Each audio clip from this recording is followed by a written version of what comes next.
Hello friends, welcome back to my YouTube channel. दोस्तों, मैं जो है स्पीकिंग का एक क्लास चला रहा हूँ। मैं वही स्ट्रक्चर लाता हूँ जो अंग्रेजी बोलने में यूज किए जाते हैं। तो चलिए हम लोग वीडियो की स्टार्ट करते हैं। आज का जो हमारा स्ट्रक्चर दोस्तों वह है a burden to. A burden to का मतलब होता है एक बोझ। ठीक है, सेंटेंस में इसको यूज कैसे करेंगे देखो। सबसे पहले आपको लगाना सब्जेक्ट। आपका सब्जेक्ट हो गया। सब्जेक्ट के बाद आप लगाओगे हेल्पिंग वर्ब में, जैसे इज, एम, आर, वाज या वर। ठीक है, उसके बाद आप लिखोगे आप बर्डन टू।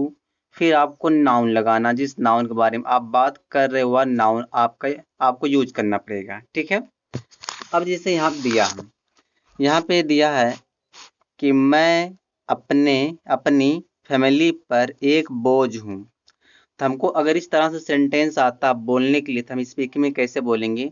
देखो, इसी जो यह हिंदी लिखा गया दोस्तों, इसी हिंदी को यहाँ पे देखो इंग्लिश में लिखा गया है। ठीक है, और इसका ट्रांसलेशन देखो नीचे लिखा गया है। मैं कलर चेंज कर देता हूँ। इसका ट्रांसलेशन दिया है आई एम। आई एम मैं हूँ। A burden to my family, मैंने होता अपने परिवार पर एक बोझ हूँ। I am a burden to my family, मैं अपने परिवार पर एक बोझ हूँ। ठीक है, दूसरा दिया है, अगला जो हमारा सेंटेंस है वह सेंटेंस दिया यहाँ पे है, मैं अपने दोस्तों पर एक बोझ नहीं हूँ। मैं अपने दोस्तों पर एक बोझ नहीं हूँ। तो इसका क्या होगा, I am not a burden to my friends. I am not a burden to my friends हो जाएगा। ठीक है, फिर यहाँ दिया है वह मुझ पर एक बोझ है। वह मुझ पर एक बोझ है। तो इसका क्या हो जाएगा, ही इज। अब लगाओ structure a burden to me माने मुझ पर।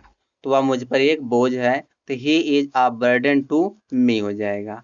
ठीक है, आगे यहाँ दिया है मैं उस पर एक बोझ नहीं हूँ। मैं उस पर एक बोझ नहीं हूँ। तो इसका क्या हो जाएगा, I am not a burden to him. I am not a burden to him, मैं उस पर एक बोझ नहीं हूँ। ठीक है, फिर देखो यहाँ दिया है वह मुझ पर एक बोझ नहीं है। तो इसका क्या हो जाएगा, इसका हो जाएगा she is not a burden to me. She is not a burden to me, वह मुझ पर एक बोझ नहीं है। आप जो स्ट्रक्चर को नोट डाउन करिए और स्पीकिंग में बोलिए, आप इस पर प्रैक्टिस करिए, आपको अंग्रेजी बोलना आ जाएगा। ठीक है, तो चलिए आगे देखते हैं। अगला जो स्ट्रक्चर हमारा क्या है, अगले मैं स्ट्रक्चर की बात करूं तो अगला जो स्ट्रक्चर देखो यहाँ दिया है, यहाँ दिया थिंक ऑफ। थिंक ऑफ का मतलब होता है लगता है या मन है। सबसे पहले आप इसका यूज कैसे करोगे, तो आपको लगाना पड़ेगा सब्जेक्ट। फिर जैसा टेंस रहेगा वैसा हेल्पिंग वर्ब लगाना पड़ेगा। फिर आपको लगाना पड़ेगा थिंक आप। थिंक थिंक आप के बाद अगर कोई वर्ब आता है दोस्तों तो उसमें आईएनजी लगाना है। अगर नाउन आता है तो नाउन को लिख देना है। फिर उसके बाद अगर ऑब्जेक्ट कोई दिया है तो उस ऑब्जेक्ट को हमको यूज करना पड़ेगा। ठीक है, तो यहाँ पे देखो सेंटेंस दिया है। देखो सेंटेंस को हम कितनी तरह से बोलते हैं। मुझे लगता है कि मैं चाय पीऊं। ठीक है, इसी सेंटेंस को आप इस तरह बोल सकते हो, मेरा चाय पीने का मन करता है। या फिर इस तरह आप कह सकते हो, मुझे चाय पीने का मन है। तो अगर इस तरह से सेंटेंस आ रहा है तो इसको हमको बोलने के लिए क्या लगाना पड़ेगा, ऊपर वाला जो स्ट्रक्चर इसको यूज करना पड़ेगा। तो क्या हो जाएगा यहाँ पे, यहाँ पे देखो होगा आई थिंक आप। थिंक आपके बाद वर्ब आएगा तो क्या लगेगा, आईएनजी लगेगा, ड्रिंकिंग हो जाएगा, ड्रिंकिंग टी। आई थिंक आप ड्रिंकिंग टी, मेरा चाय पीने का मन करता है। ठीक है, समझ में आया। चलिए आगे देखते हैं, आगे क्या दिया हम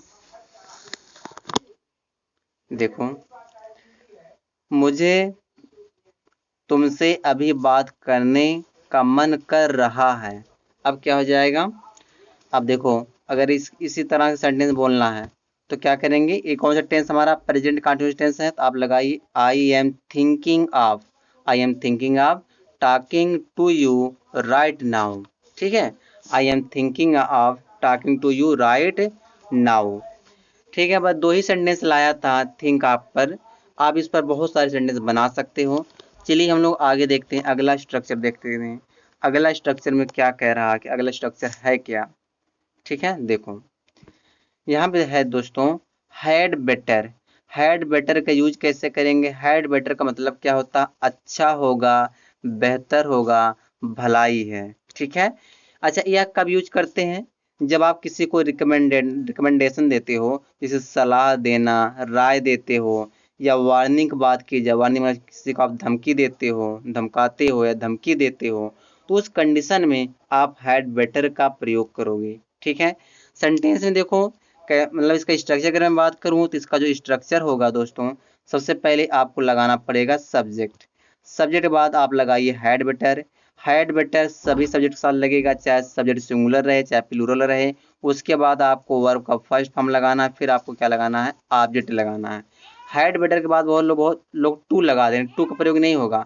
आप पहले लगाइए सब्जेक्ट, उसके बाद हैड बेटर करिए, हैड बेटर करिए, हैड बेटर करिए, हैड बेटर के बाद वर्ब का फर्स्ट फॉर्म का प्रयोग करिए, फिर ऑब्जेक्ट लगाइए। ठीक है। फिर यहाँ देखो क्या कह रहा है कि नेगेटिव सेंटेंस में हैड बेटर के बाद नॉट का प्रयोग किया जाता है, यानी कि नॉट लगाइए। अगर आपको नॉट लगाना है तो पूरे हैड बेटर के बाद ही लगाना पड़ेगा। ठीक है। हैड बेटर के बीच में नहीं, हैड बेटर के बाद आपको नॉट लगाना है अगर आप सेंटेंस को नेगेटिव बनाना चाहते हो तो। ठीक है। चलिए हम लोग सेंटेंस देखते हैं। सेंटेंस में क्या कह रहा है? देखो, तुम्हारे लिए बेहतर होगा तुम अब चले जाओ, या आप इस तरह कह सकते हो कि बेहतर होगा तुम अब चले जाओ। दोनों का जो अंग्रेजी होगा दोस्तों, वह मैं कलर चेंज कर बताता हूँ। वह क्या आपका होगा? You had better go now. You had better go now होगा। इसका मतलब होगा कि तुम्हारे लिए बेहतर होगा तुम चले जाओ। ठीक है। चलिए आगे देखते हैं। अगला जो हमारा सेंटेंस है वह दिया है, उसके लिए बेहतर होगा कि तुम तुमसे बात करे। बेहतर होगा कि वह तुमसे बात करे। ठीक है। तो हिंदी कुछ भी रहे, हमारा अंग्रेजी क्या बनेगा? He had better talk to you. He had better talk to you. ठीक है। आगे देखते हैं। आगे क्या दिया यहाँ पे? उसके लिए बेहतर होगा कि इसके बारे में फिर से सोचो। बेहतर होगा कि वह इसके बारे में दोबारा सोचे। ठीक है। दोनों का अंग्रेजी क्या बनेगी दोस्तों? अगर मैं दोनों का अंग्रेजी की बात करूँ तो क्या होगा? She had better think again about it. She had better think again about it होगा। ठीक है। आगे देखो, आगे क्या दिया है? आगे क्या कह रहा है? यहाँ कह रहा बेहतर होगा कि मैं यूट्यूब पर हर दिन एक वीडियो अपलोड करूं। मैं हर दिन वीडियो अपलोड करूं यूट्यूब पर। इसका अंग्रेजी क्या हो जाएगी? I had better upload a video on YouTube every day. हर दिन मैं जो यूट्यूब पर एक वीडियो अपलोड करूं। ठीक है। आगे देखते हैं, आगे क्या दिया है? बेहतर होगा कि वह आज पार्क में ना जाए। अब इसका नेगेटिव कैसे बनेगा?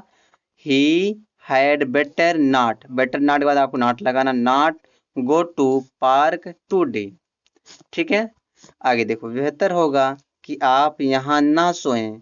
You had better not sleep here. You had better not sleep here. ठीक है। तो आप जो है हैड बेटर से अंग्रेजी बोल सकते हो। बहुत अच्छा एक स्ट्रक्चर है जो इस स्पीकिंग में यूज किया जाता है। तो बस इस वीडियो में यहीं तक है। और चैनल पर नए हो तो सब्सक्राइब कर लो। हर दिन मैं वीडियो लाता रहूँगा, रोज मैं वीडियो अपलोड करता हूँ स्पोकन का। ठीक है।